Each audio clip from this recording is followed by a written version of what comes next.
আসসালামু আলাইকুম। আশা করি সকলেই ভালো আছেন। চাকরি প্রত্যাশী ভাই বোনেরা, বাংলাদেশ মাদ্রাসা শিক্ষা বোর্ডে একটা নিয়োগ সার্কুলার প্রকাশ করা হয়েছে। বর্তমানে এটাতে আবেদন চলমান রয়েছে। সার্কুলারটা আপনারা দেখতে পারেন। এখানে মোটামুটি অনেকগুলো পদের সংখ্যা রয়েছে। তো বিস্তারিত আলোচনা করব। পদের নাম, পদের সংখ্যা, বেতন স্কেল, শিক্ষাগত যোগ্যতা, আবেদনের প্রসেস, কিভাবে আবেদন করবেন, সকল কিছু আপনাদেরকে দেখানো হবে। ভিডিওটা সম্পূর্ণ শেষ পর্যন্ত দেখবেন, তাহলে আপনি বাংলাদেশ মাদ্রাসা শিক্ষা বোর্ডে যে নিয়োগ সার্কুলারটা প্রকাশ করা হয়েছে এটা সম্পর্কে জানতে পারবেন এবং বুঝতে পারবেন। তো এখান থেকে বলা আছে বাংলাদেশ মাদ্রাসা শিক্ষা বোর্ডের আঞ্চলিক কার্যালয়সমূহের জন্য নিম্ন বর্ণিত স্থায়ী শূন্যপদের বিপরীতে অস্থায়ী ভিত্তিতে প্রকৃত বাংলাদেশী নাগরিকদের নিকট হতে নির্ধারিত সময়ের মধ্যে বর্ণিত যে অনলাইন যে দেওয়া আছে এটা ওয়েবসাইটের লিঙ্ক, যেটা bmebteletalk.com.bd, এই ওয়েবসাইটের মাধ্যমে আপনাদেরকে আবেদন করার জন্য জানানো যাচ্ছে। তো যারা আবেদন করবেন এই ওয়েবসাইটের মাধ্যমে আবেদন করতে পারবেন। আর এখানে বলা আছে প্রকৃত বাংলাদেশ, অর্থাৎ বাংলাদেশের যেকোনো জেলার যেকোনো প্রার্থী কিন্তু আবেদন করতে পারবে। নারী পুরুষ উভয়ে আবেদন করতে পারবে। আর আবেদন করতে চাইলে অনলাইনের মাধ্যমে আবেদন করতে হবে। আর এটা কিন্তু সরকারি স্থায়ী একটা নিয়োগ সার্কুলার। তো আপনারা দেখতে পারেন। তো এখান থেকে শুরু করব। তার আগে একটা বিষয় বলে নেই, যারা আমাদের চ্যানেলে নতুন আছেন বা নতুন দেখতেছেন ভিডিওটা, চ্যানেলটাতে অবশ্যই সাবস্ক্রাইব করে রাখবেন। আমাদের এই চ্যানেলে বাংলাদেশের সরকারি সকল নিয়োগ সার্কুলারগুলো আপলোড দেওয়া হয়। এর জন্য অবশ্যই সাবস্ক্রাইব করে আমাদের সঙ্গে যুক্ত থাকবেন। ১ নম্বরে রয়েছে অফিস সহকারী কাম কম্পিউটার মুদ্রাক্ষরিক, যেটা ১৬ গ্রেডের ২৬টি পদ রয়েছে। তো অফিস সহকারী কাম কম্পিউটার মুদ্রাক্ষরিকে আবেদন করতে শিক্ষাগত যোগ্যতা চাওয়া হয়েছে কোন স্বীকৃতি বোর্ড হইতে বোর্ড বা অনন্য দ্বিতীয় বিভাগে, মানে 2 পয়েন্টের উপরে রেজাল্ট থাকতে হবে বলা আছে। আলিম বা এইচএসসি সমমান, অর্থাৎ শুধুমাত্র এইচএসসি ইন্টার পাস করলে কিন্তু আবেদন করতে পারবেন।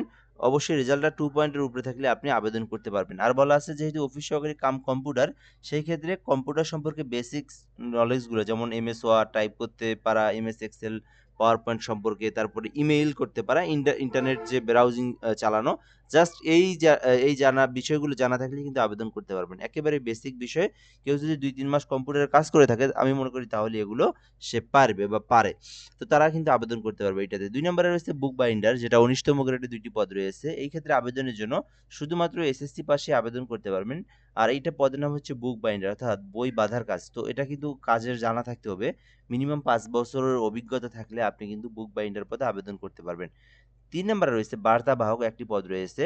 আ তো এইটা হচ্ছে শুধু ৮ম শ্রেণী পাশে আবেদন করতে পারবেন। আর এটাতে মোটরসাইকেল চালানোর যে দক্ষতা এবং লাইসেন্স থাকতে হবে, তাহলে আবেদন করতে পারবেন বার্তাবাহক পদে। ৪ নম্বরে রয়েছে অফিস সহায়ক, যেটা ১৭টি পদ রয়েছে। শুধুমাত্র ৮ম শ্রেণীর পাশে আবেদন করতে পারবেন।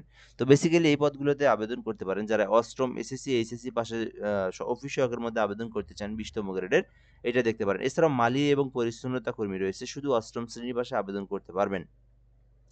আচ্ছা, এখানে আপনি আপনার যোগ্যতা অনুযায়ী যেটাতে ইচ্ছা সেটাতে আবেদন করতে পারেন। ১৮ থেকে ৩২ বছর পর্যন্ত আবেদনের জন্য সময়সীমা রয়েছে।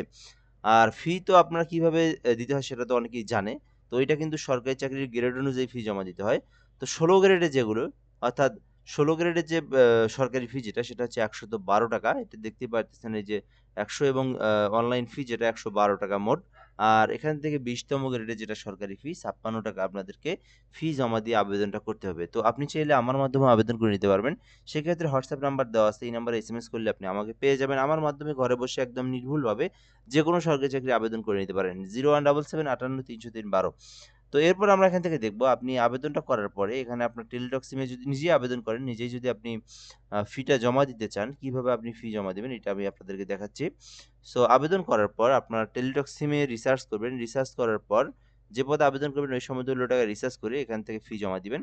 ফি জমা দেওয়ার জন্য ফার্স্ট এসএমএস এ আপনাদেরকে টাইপ করতে হবে বিএমইবি লিখতে হবে। লেখার পরে ইউজার আইডি লিখতে হবে। লেখার পরে 16322 নাম্বারটাতে আপনাদেরকে সেন্ড করে দিবে। তো পরবর্তীতে আবার একটা পিন নাম্বার দেওয়া হবে। আবার আপনাদেরকে বিএমইবি স্পেস লিখে ইয়েস লেখার পরে পিন নাম্বারটা দিতে হবে। এই পিন নাম্বারটা এখানে দিয়ে 16322 নাম্বারে সেন্ড করে দিলে আপনার আবেদনের পেমেন্টটা সাকসেসফুলি সম্পূর্ণ হয়ে যাবে। তো বুঝতেই পারতেছেন এই আবেদনের সকল তথ্য এবং বিষয়গুলো জানিয়ে দেওয়া হইলো। তো যারা বাংলাদেশ মাদ্রাসা শিক্ষা বোর্ডে আবেদন করতে চাচ্ছেন, আবেদনটা করতে পারেন। আবেদনটা কিন্তু এই মাস পর্যন্ত সময়সীমা রয়েছে। তো এ পর্যন্ত আজকের ভিডিওটা। ধন্যবাদ। ভালো থাকবেন। আসসালামু আলাইকুম।